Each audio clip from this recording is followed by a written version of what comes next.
Hello student, Shri coaching classes में आपका स्वागत है। आज इस वीडियो में हम पढ़ने वाले हैं कक्षा 11वीं का अध्याय 10 एस ब्लॉक के तत्व। अध्याय का नाम है एस ब्लॉक के तत्व। आज इस वीडियो में हम पढ़ेंगे पहला प्रश्न, क्षारीय मृदा धातुएं क्षार धातुओं से अधिक कठोर होती हैं क्यों। मतलब हम ये भी कह सकते हैं कि द्वितीय समूह की जो धातुएँ होती हैं वो प्रथम समूह की धातुओं से अधिक कठोर होती हैं, ऐसा क्यों। तो बच्चों आपको पता होगा कि जो प्रथम समूह के तत्व हैं, धातुएं हैं, उनके अंतिम कोश में एक इलेक्ट्रॉन होता है, जबकि द्वितीय समूह के जो तत्व हैं या जो धातुएं हैं उनके अंतिम कोश में 2 इलेक्ट्रॉन होते हैं। अंतिम कोश में 2 इलेक्ट्रॉन होने के कारण ये दूसरे धातुओं के दूसरे तत्वों या परमाणुओं से निकटता से या ये कहें कि मजबूती से बंधी रहती हैं 2 इलेक्ट्रॉन होने की वजह से, जिसकी वजह से ये धातुएँ कठोर होती हैं, क्षारीय मृदा धातुएँ। द्वितीय समूह के तत्वों को हम क्षारीय मृदा धातु कहते हैं। तो क्षारीय मृदा धातुओं के परमाणुओं में संयोजी कोश मतलब अंतिम कोश में 2 इलेक्ट्रॉन होते हैं जो निकटवर्ती परमाणुओं को अधिक शक्ति से बांधे रखते हैं, मतलब मजबूती से उनको बांधे रखते हैं 2 होने के कारण, जबकि क्षार धातुओं में 1 इलेक्ट्रॉन होता है, इसलिए वो कमजोर रूप से बांधे रहते हैं, जिससे इनकी जो संरचना है वो अधिक कैसी हो जाती है, बंद होती है और साथ में संकुचित होती है तथा इनमें प्रबल धात्विक बंध होता है। इसलिए क्षारीय मृदा धातुएं क्षार धातुओं की तुलना में अधिक कठोर होती हैं। यहाँ पे आपको कठोर लिख लेना है, अधिक कठोर होती हैं, ठीक है।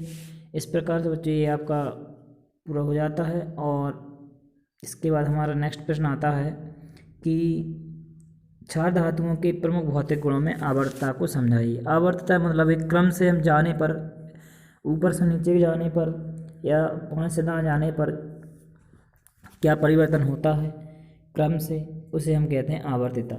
तो बच्चों यहाँ पर क्षार धातु में सिर्फ एक ही समूह में है, इसलिए ऊपर से नीचे की तरफ हम जाएंगे, ठीक है। तो यहाँ पर देखिए लिखा हुआ है कि आवर्त सारणी के प्रथम समूह के तत्व क्षार धातुएं कहलाते हैं क्योंकि इनके ऑक्साइड जल में घुलकर प्रबल क्षारीय हाइड्रोक्साइड बनाते हैं। अगर हम इनके ऑक्साइडों को हाइड्रोक्साइडों को यही कहें इनके ऑक्साइड जैसे कि मान लो सोडियम है, क्षार धातु का तत्व है, इनका ऑक्साइड हो जाएगा Na2। इसको जब हम जल में घोलें यदि, तो ये क्या बना लेंगे, NaOH बना लेंगे, जो कि एक प्रबल क्षार होता है। तो इसी वजह से बच्चों इनको हम क्षार धातुएं कहते हैं। तो प्रबल क्षारीय हाइड्रोक्साइड बनाते हैं और प्रथम समूह में हाइड्रोजन को छोड़कर, अगला हाइड्रोजन ऐसा तत्व है उसको छोड़कर अन्य तत्व lithium, sodium, potassium, rubidium, caesium क्षार धातुओं हैं, सिर्फ हाइड्रोजन को छोड़कर। अब हम बात करते हैं कि प्रमुख भौतिक गुण, इनके कौन कौन से गुण हैं जो ऊपर से नीचे की ओर जाने पर घटते या बढ़ते हैं। तो पहला है परमाणु आकार। और जो कोई भी किसी भी समूह में जाएं तो समूह में ऊपर से नीचे की ओर जाने पर परमाणु का आकार बढ़ता है क्योंकि त्रिज्या बढ़ती है। तो समूह में ऊपर से नीचे की ओर जाने पर परमाणु का आकार बढ़ता है क्योंकि कोषों की संख्या बढ़ती है। कोष की संख्या मतलब जैसे भी पहला कोष हो गया, ये आपका दूसरा कोष हो गया, ये तीसरा कोष हो गया। देखिए कोषों की संख्या जैसे जैसे बढ़ रही है तो इसका त्रिज्या बढ़ रही है और त्रिज्या बढ़ने के कारण इसका आकार भी बढ़ता जाता है। इसी प्रकार आयनन ऊर्जा बच्चों आपने अध्याय 3 में पढ़ा होगा कि सबसे अंतिम कोष में से इलेक्ट्रॉन को, मान लीजिए 3 कोष है, तीसरे कोष में इलेक्ट्रॉन है, तो अंतिम कोष में से इलेक्ट्रॉन को बाहर निकालने के लिए जितनी ऊर्जा की आवश्यकता पड़ती है उसे हम उसकी आयनन ऊर्जा कहते हैं। तो जिसका जितना ज़्यादा बड़ा आकार होगा उससे इलेक्ट्रॉन को निकालना उतना ही आसान होगा, मतलब आयनन ऊर्जा की कम जरूरत पड़ेगी। तो समूह में ऊपर से नीचे की ओर जाने पर आयनन ऊर्जा घटती है क्योंकि परमाणु का आकार ऊपर से नीचे की ओर जाने पर बढ़ता है और आकार बढ़ेगा तो आयनन ऊर्जा घटेगी। उल्टा आप इस प्रकार से संबंध याद रख सकते हैं। इसके बाद आता है ऋणविद्युतता।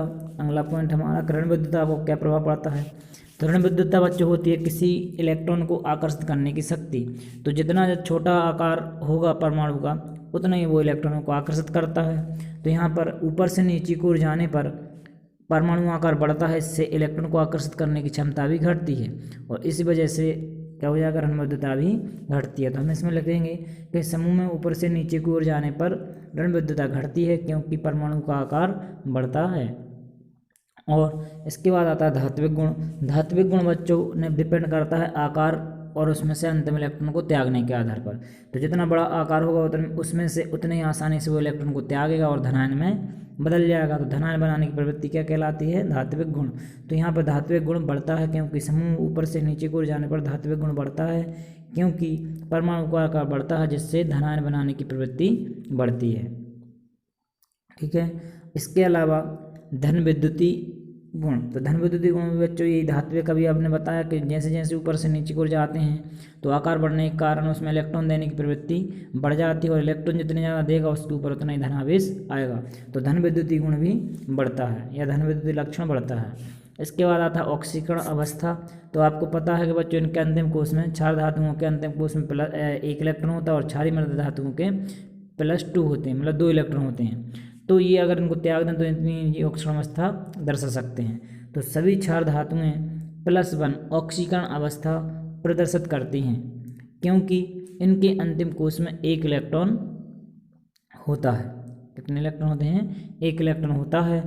अब इसके बाद हमारा नेक्स्ट प्रश्न बनता है कि बेरिलियम के असामान्य व्यवहार की व्याख्या कीजिए, या फिर बेरिलियम अपने समूह के अन्य सदस्यों से गुणों में भिन्नता दर्शाता है, क्यों? ये हमारा प्रश्न बनता है। तो इस प्रकार से आप यहाँ पे इसको समझें कि बेरिलियम जो है द्वितीय समूह का तत्व है, या ये कहें कि पहला तत्व है द्वितीय समूह का। ये प्रश्न आप यहाँ पर इस प्रकार से बना लेंगे कि बेरिलियम अपने समूह के अन्य सदस्यों से किन गुणों में भिन्नता दर्शाता है। ऐसा क्या कारण है कि बेरिलियम अपने समूह के सदस्यों से भिन्न होता है? तो क्या कारण है कि बेरिलियम अपने समूह के अन्य सदस्यों से भिन्नता दर्शाता है? तो इसका पहला कारण है कि बेरिलियम का जो परमाणु आकार है वो छोटा होता है। हर समूह का पहला तत्व जो है छोटा आकार होता है, इस वजह से उसकी रणविद्युता नाप के आवेश उच्च होता है। बेरिलियम की आयनन ऊर्जा और रणविद्युता भी उच्च होगी क्योंकि छोटा आकार के कारण वो इलेक्ट्रॉन को आकर्षित भी करेगा। उसमें से आयनन ऊर्जा का मान भी उच्च होगा क्योंकि इलेक्ट्रॉन को निकालना बहुत मुश्किल होगा छोटा आकार होने के कारण। और तीसरा जो है कि बेरिलियम की संयोजकता कोश में रिक्त डी कक्षक नहीं पाए जाते क्योंकि सबसे पहला तत्व है तो इसमें सिर्फ 2 कोश होते हैं, जबकि एस और पी होते हैं, डी इसके पास नहीं होता, अनुपस्थित होते हैं। तो इस कारण से भिन्नता दर्शाता है। बेरिलियम अधिक कठोर है क्योंकि मजबूती से इलेक्ट्रॉन बांधे रखता है छोटा परमाणु आकार के कारण। बेरिलियम के जो गलनांक और क्वथनांक हैं अन्य सदस्यों की तुलना में उच्च होता है। ठीक, ठोस है, कठोर है, इसलिए इसके गलनांक क्वथनांक भी उच्च होता है। तो इस प्रकार से बच्चों बेरिलियम अपने समूह में जो है भिन्नता दर्शाता है, ये इसके कारण है। अब इसके बाद हमारा जो है नेक्स्ट प्रश्न बनता है बच्चों कि लिथियम हाइड्रोक्साइड, लिथियम कार्बोनेट, उनको पढ़ने का तरीका बच्चों इस प्रकार से रहता है। लिथियम हाइड्रोक्साइड का सूत्र ये है। तो पेपर में आपको एग्जाम में हो सकता है सूत्र ही लिख के दे दें, ऐसा नहीं लिखना, आपको LiOH लिखना है। लिथियम हाइड्रोक्साइड, लिथियम कार्बोनेट यानी LiCO3, लिथियम नाइट्रेट यानी LiNO3। तो ये सूत्र इस प्रकार लिखना। इनका हमें क्या करना है? तापीय विघटन की क्रियाओं के समीकरण लिखना है। तापीय विघटन से मतलब इनको जब हम गर्म करेंगे किस किस को? लिथियम हाइड्रोक्साइड को, लिथियम कार्बोनेट को, लिथियम नाइट्रेट को, तो क्या होता है इनको विघटित करने पर? तो वो देखिए, जब लिथियम हाइड्रोक्साइड को हम विघटित करते हैं तो इसमें से जल का अणु बाहर निकल जाता है। जल के अणु को अगर हम बाहर निकालेंगे तो हाइड्रोजन 2 चाहिए, इसलिए आगे 2 लगा लेंगे। तो इस प्रकार से आपका बचता है Li 2 बचते हैं और ऑक्सीजन 1 बचता है। तो इस प्रकार से आप चाहें तो सूत्र बना भी सकते हैं। कैसे बनाएंगे? देखिए, यहाँ पर हम इस प्रकार से समझ सकते हैं इसको कि लिथियम लिख लेंगे और ऑक्सीजन लिख लेंगे। लिथियम के ऊपर 1 प्लस होता है और ऑक्सीजन के ऊपर 2 माइनस होते हैं, इसलिए 2 लिख लेंगे। सूत्र को त्रिक गुणा करके ऐसा Li 2 बार है इसलिए Li2 और ऑक्सीजन 1 बार है इसलिए O। तो Li2 आपका ऑक्साइड बन जाता है। तो ये Li2 निकल जाएगा, H2 निकल जाएगा, बैलेंस के लिए हमें आगे 2 लगा लेते हैं। इसी प्रकार से बच्चों आप Li2CO3 का भी कर सकते हैं। इसको जब हम गर्म करेंगे तो इसमें से बच्चों आपको दिख रहा होगा कि CO2 का अणु दिख रहा है, 1 ऑक्सीजन बचता है, तो यहाँ पर लिथियम का ऑक्साइड आपका बन जाएगा Li2O। ठीक, तो इस प्रकार से आप इसको भी कर सकते हैं। और इसके बाद आता है लिथियम नाइट्रेट। तो लिथियम नाइट्रेट में LiNO3 है। जब इसको गर्म करेंगे बच्चों हम तो यहाँ पर इसका जो है लिथियम का ऑक्साइड तो ज़रूर बनेगा, साथ में इसमें NO2 नाइट्रिक ऑक्साइड ही बनता है। अब इसको बैलेंस करेंगे तो क्या आ जाएगा? 2 हैं लिथियम यहाँ पे, इसलिए 2 लगा लेंगे। और 2 लगाने के बाद यहाँ पे 2 में भी बैलेंस नहीं होगा, इसलिए यहाँ पे डायरेक्ट हम आपको समीकरण में दिख रहा होगा कि 4 लगा रहे हैं। 4 लगाएंगे तो यहाँ पे आप कितना कर लेंगे 2Li2O हो जाएगा। और ये यहाँ पर नाइट्रोजन 4 हो चुके हैं इधर पे, तो इसलिए यहाँ पर भी 4 लगा लेंगे तो 4NO2 हो जाएगा। तो 4 नाइट्रोजन बैलेंस, और आपके 4 3 12 ऑक्सीजन थे, इसलिए 4 दूनी 8 ये होगा और 2 ऑक्सीजन यहाँ पर हो जाएगा 10, प्लस साथ में अपना ऑक्सीजन भी निकलेगा O2। चित्र में आप देख रहे हैं यहाँ पे समीकरण में किस प्रकार से जो विक्रिया संपन्न हो जाएगी। इसके बाद बच्चों अगला जो है लेक्चर हम अगले वीडियो में करेंगे। आज की वीडियो में इतना ही, मिलते हैं हम नेक्स्ट वीडियो में। तब तक बने रहिए हमारे channel Shri coaching classes Begumganj पर। धन्यवाद।